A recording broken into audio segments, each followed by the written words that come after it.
Srivilliputhur GR அவர்களுடைய பேச்சு அதிர்ச்சி அளிக்கிறது. காவி உடுத்தியவர்கள், ஆன்மீகத்தில் இருப்பவர்கள் அனைவருக்கும் நற்செய்திகளை தரக்கூடியவர்கள் என்று நாம் நம்பி வந்திருக்கிறோம். நல்வழி காட்டக்கூடியவர்கள் என்று கருதியிருக்கிறோம். ஆனால் அண்மை காலமாக கவிஞர் வைரமுத்து அவர்களுக்கு எதிரான பேச்சுகளும் நடவடிக்கைகளும் காவி உடுத்திருப்பவர்கள் எவ்வளவு அநாகரிகமாக பேசுகிறார்கள் என்பதை வெளிச்சம் போட்டு காட்டியிருக்கிறார்கள். இது அதிர்ச்சி அளிக்கிறது. ஜிஆர் போன்றவர்களிடமிருந்து ஏதோ இளம் பிள்ளைகள் பேசுகிறார்கள் என்ற நிலை இல்லை. ஒரு முதிர்ந்த நிலையிலே இருக்கக்கூடிய ஜிஆர் பாட்டில் வீசவும் தெரியும், கல்லெறியவும் தெரியும் என்று கூறியிருப்பது அவர் ஆன்மீகத்தின் மீது வைத்திருக்கிற நம்பிக்கையை அம்பலப்படுத்துகிறது. உண்மையிலேயே அவர்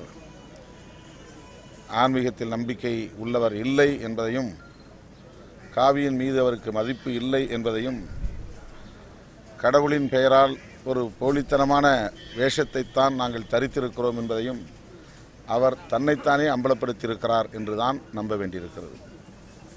கவிஞர் வைரமுத்து அவர்கள் இதற்காக எக்காரணத்தை முன்னிட்டும் இந்த அச்சுறுத்தலுக்கு அவர் பணிந்துவிட மாட்டார், பணியக்கூடாது என்று நான் தெரிவித்துக் கொள்கிறேன்.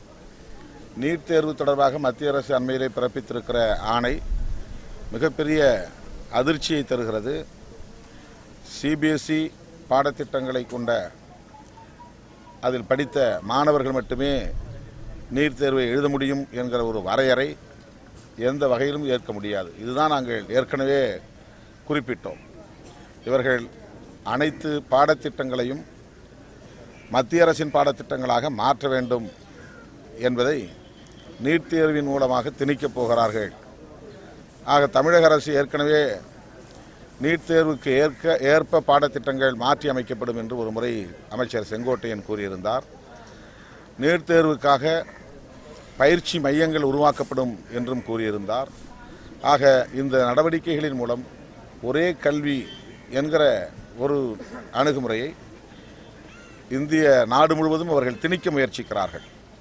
எனவே அனைத்து ஜனநாயக சக்திகளும் ஒருங்கிணைந்து நீட் தேர்வு குறித்து மத்திய அரசு பிறப்பித்திருக்கிற இந்த வரையறையை எதிர்க்க வேண்டும். ஒட்டுமொத்தத்தில் நீட் தேர்வே கூடாது என்கிற அடிப்படையில் போராட வேண்டிய தேவை எழுந்துள்ளது. பயிற்சி மையங்கள் உருவாக்கப்படும் என்றும் கூறியிருந்தார்.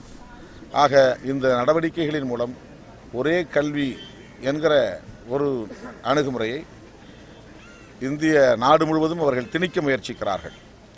எனவே அனைத்து ஜனநாயக சக்திகளும் ஒருங்கிணைந்து நீட் தேர்வு குறித்து மத்திய அரசு பிறப்பித்திருக்கிற இந்த வரையறையை எதிர்க்க வேண்டும்.